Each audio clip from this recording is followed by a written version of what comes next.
Tu rêves d'attirer les bons clients à toi, développer la visibilité de ton business et surtout récupérer du temps et la liberté de réaliser tes rêves? Bienvenue sur Bien dans mon business, le podcast qui t'accompagne à créer une entreprise qui travaille pour toi et non l'inverse, avec confiance, sérénité et liberté. Je suis Pauline Philibert-Digem, entrepreneur multipassionnée et fondatrice de Dare to Dream, et chaque semaine, je te partage seule ou avec d'autres entrepreneurs des conseils, stratégies et retours d'expérience pour développer sereinement ton activité et attirer les bons clients à toi. Dare to Dream, c'est aussi une communauté d'une dizaine de milliers de personnes aujourd'hui à travers nos contenus sur les réseaux sociaux, la newsletter et le podcast, ainsi que des programmes en ligne et formations pour développer ton entreprise en ligne et vivre ta vie comme tu l'entends, que tu aies envie de voyager à travers le monde, te poser au bord d'une piscine avec du champagne ou simplement voir grandir tes enfants, prendre du temps pour toi. À toi de définir ta vision du succès et quelle qu'elle soit, c'est possible. Tu peux réaliser tous tes rêves. À toi de vivre ta vie et d'oser monter la première marche. Je t'invite à t'installer confortablement et c'est parti pour l'épisode du jour. Hello tout le monde, j'espère que vous allez bien et que vous passez un bon mois d'août. On se retrouve aujourd'hui pour un nouveau coup de boost, coup de pied aux fesses si nécessaire, si besoin. Et j'ai envie d'aborder le sujet un peu d'éparpillement, de persévérance. On va parler un petit peu de tout ça et j'ai envie de m'adresser en fait surtout aujourd'hui aux personnes qui mettent en place plein de choses, plein de stratégies, plein d'idées, plein de sujets de poste, etc. Plein de choses, mais qui derrière n'observent pas forcément les résultats qu'ils souhaitent ou qui s'attendent. Et la chose que moi j'observe, c'est que souvent, on a tendance, et je dis on parce que j'ai été aussi dans cette situation-là, donc je me mets là-dedans, très clairement, mais c'est justement parce que je l'ai vécu que je sais clairement et pertinemment que derrière ça ne fonctionne pas. C'est qu'on a souvent tendance à vouloir tester plein de choses, et en particulier quand on est entrepreneur un peu multipassionné, multicasquette, ce que je suis aussi très clairement moi de mon côté, on a tendance à vouloir tester plein de choses et dès que ça marche pas, ok, on change de stratégie. Exemple, je me lance sur Instagram, je teste quelques trucs, j'y vais un petit peu à tâtons, ça marche pas, bon bah c'est pas grave, je vais me lancer sur LinkedIn. Au bout d'un mois, ça marche pas, j'observe pas forcément les résultats que je veux, bah c'est pas grave, je vais changer, je vais développer une liste email, et puis je vais faire ça, et je vais faire ci, je vais faire une masterclass, je vais faire de la prospection. Et du coup, on a tendance vite fait à s'éparpiller et à vouloir faire plein de choses ou lancer plein de projets en même temps, plutôt que un peu de laisser le temps au temps et de laisser les choses se faire pour observer vraiment des résultats. Je pense que vous l'avez déjà entendu, mais c'est pas grave, je vais vous le redire. Les résultats ne viennent pas tout de suite et ne viennent pas en un claquement de doigts, et quand on parle de business, quand on parle d'entrepreneuriat, faut vraiment voir les choses sur le moyen long terme, voire le très long terme en fait. Et vous n'allez pas construire votre vie ou construire vos rêves en un seul mois ou même en une seule année. Les choses se font vraiment sur le moyen long terme. Et vous devez laisser aussi le temps au temps. Je sais que ça peut être très frustrant, surtout quand on est quelqu'un de très impatient comme moi, mais vous devez laisser le temps au temps aussi pour chacune des stratégies que vous testez. Exemple, vous voulez vous lancer sur Instagram, bon bah c'est pas en 2 jours ou en 2 posts ou même en une semaine de posts ou même en un mois parfois qu'on observe les résultats qu'on souhaite. Laissez le temps aussi à votre stratégie de prendre. Pareil quand vous commencez à prospecter. Ce n'est pas avec juste 5 messages par jour que vous allez vraiment observer des résultats concluants au bout d'un mois. Il va peut-être falloir en envoyer un petit peu plus que ça pour vraiment obtenir des résultats et vraiment voir une différence. Pareil avec les masterclass. Vous voulez tester des masterclass, des webinaires, bon bah c'est peut-être pas la première qui sera la plus réussie. Ça, ok. Mais c'est en faisant une que vous allez apprendre, que vous allez voir ce qui fonctionne, ce qui marche pas, peut-être là où les gens ont décroché. Ok, là j'ai ça peut-être à revoir, là j'ai pas eu assez de personnes, mon taux de présence n'était pas assez élevé, donc je vais revoir ça, je vais revoir ça. Mais première chose, déjà, laissez le temps au temps et laissez le temps à votre stratégie de vraiment se poser. Surtout quand on est sur une stratégie de création de contenu, quand on est sur une stratégie de créer de l'engagement, de créer du lien avec sa communauté, là on est vraiment sur du moyen long terme. Si vous êtes sur une partie prospection, là oui vous pouvez réajuster plus sur du court terme parce que vous êtes vraiment sur quelque chose de plus direct que la création de contenu. Mais arrêtez de changer votre stratégie tous les 4 matins. Arrêtez de changer un peu tout le temps la direction de votre navire. C'est rester à un moment donné à un seul et même endroit, observer, mesurer, et ça c'est super important, vos résultats et ensuite vous en tirer une conclusion. Mais vous devez aussi laisser le temps au temps et laisser la stratégie se faire, laisser les choses arriver petit à petit. Rome ne s'est pas construite en un jour.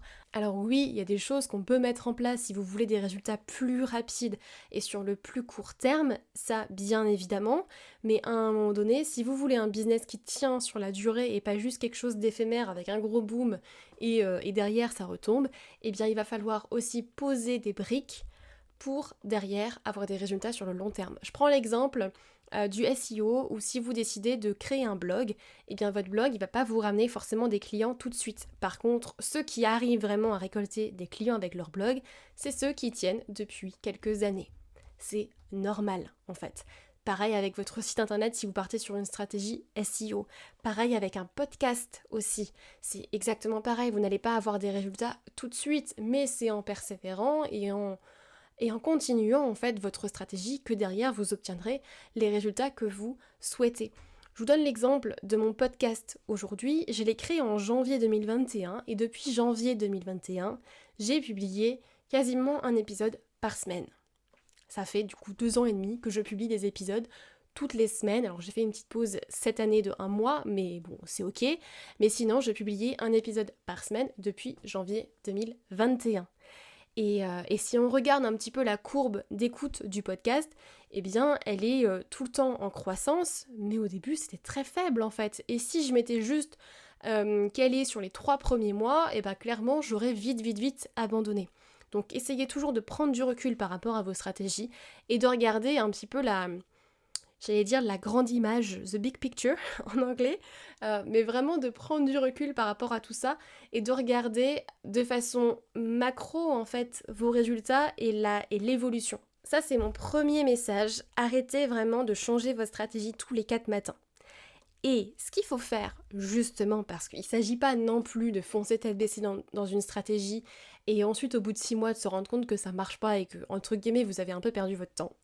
Faudrait pas non plus tomber là-dedans, ça je vous l'accorde, mais ce que je vous invite vivement à faire et que je vois très peu chez de nombreux entrepreneurs, c'est à se fixer des KPI et à suivre ces statistiques. Et ça, c'est primordial pour prendre ces décisions.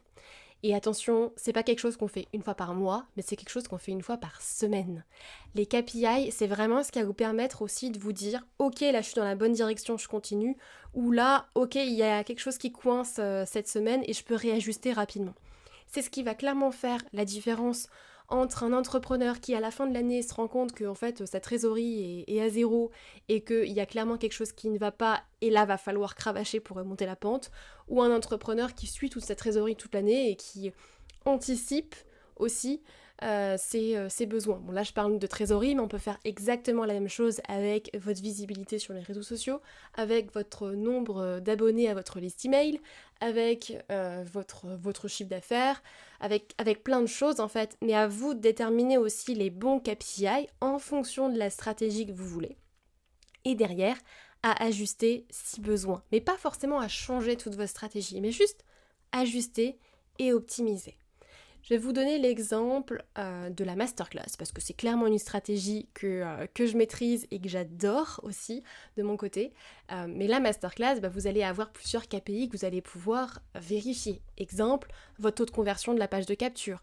Par exemple, votre nombre d'inscrits, votre taux de présence, votre taux de conversion pendant la masterclass, le nombre de personnes derrière qui vont cliquer aussi dans vos emails, etc., etc. À vous de définir vos KPI en fonction de vos objectifs derrière. Toujours pensez d'abord à définir vos objectifs, bien évidemment.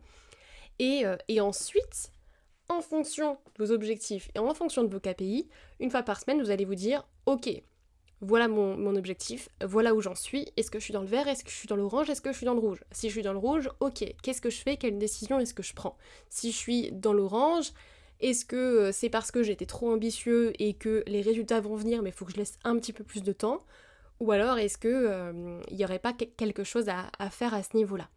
Mais c'est vraiment important en tant que chef d'entreprise, en tant qu'entrepreneur, de pouvoir avoir cet endroit-là, ce moment aussi dans votre semaine où vous allez pouvoir checker vos KPI et checker si votre stratégie elle est bonne ou pas. Moi je crois sincèrement qu'il n'y a pas nécessairement une stratégie qui va être meilleure qu'une autre pour atteindre vos objectifs de chiffre d'affaires derrière, pour faire décoller votre business, pour en vivre, pour vous dégager du temps ou ce que vous voulez en fait, votre objectif derrière.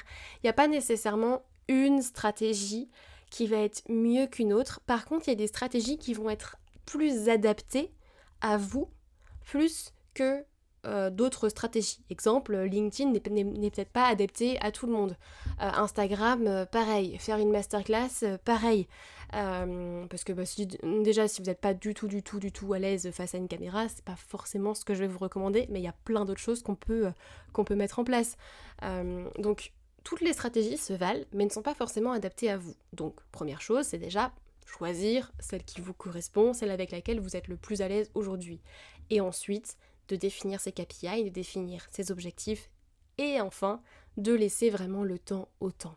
D'arrêter de changer votre cap tous les 4 matins, ou toutes les semaines, ou même tous les mois, de vraiment vous concentrer sur un truc, un seul focus, une seule offre, une seule cible, un seul tunnel de vente, un seul réseau social, et ensuite vous checkez vos KPI, et vous regardez si vous êtes dans le rouge, dans l'orange, dans le vert.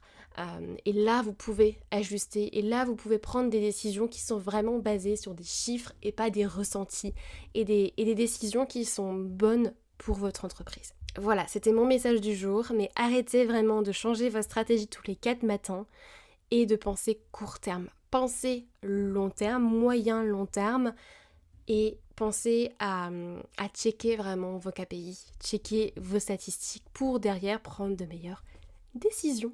Et typiquement par exemple, les tableaux de bord, construire ces tableaux de bord, je sais que ça peut prendre du temps.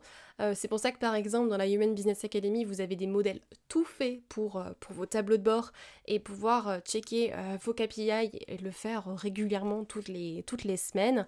D'ailleurs à ce sujet, je vous l'annonce un petit peu en tsum du coup sur ce podcast, mais les portes réouvriront du coup début septembre, donc soyez à l'affût si jamais ça vous intéresse de vous faire accompagner pour justement atteindre vos objectifs de chiffre d'affaires et puis poser les bonnes briques au bon endroit, dans le bon ordre, et arrêtez de vous éparpiller en gros, mais j'aurai l'occasion en tout cas de vous le répéter et qu'on en discute directement ensemble.